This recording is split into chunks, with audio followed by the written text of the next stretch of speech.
Saan akong order? Guess kung kasi sulod ani. Lugin ako si pangita gid ani kay di ani sa Canada. Mga so pagabot nako di ani nagsikog ko na. Bisan asa ko nga mga Asian store sulod pero di makita late na ako na realize na aday Amazon. So try na ako sa Amazon. Naaman. So naabot atong order sa Amazon. Unpack.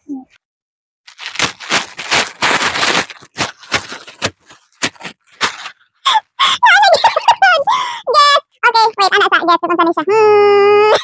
Abi ana na lugar kita pangita ani. Lugar kita pangita as in. Gusto jud ko makasulay og fresh na ko ani ani. Sige kong luto gani gata. Wala ko makita nga mga presko nga mga kuan.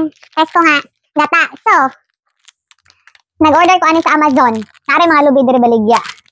Pero kini wala ni di ani.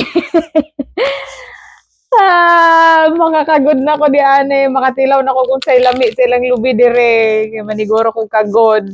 Manghimo na sad mi kuan ani. Nami mga murag tabla-tabla ra didto sa shed. Maghimo mi ako ba na maghimo ra mi kaguran kay dali ra man kay pandayon ang kaguran. So, abangan. Kandugan jud kay ko sig pangita ani. Kay sige kog luto diri mga tuno-tuno balain jud ang atong mga tuno ba or mga gata bitaw nga naa sa lata or naa sa sachet. Lain jud siya nga kana inugluto nimo murag manimaho man siyang lana oy. Muna, sige kog luto diri mga gulay-gulay, lami kay magluto og tuno nga gulay. Di ko ka tilaw sa unsay lami gyud niya kung dili kuan pure nga gata. Oh my god, hait ra ba kay sa tanan? Oh my god, amazing. Excited na ko magkuan ani.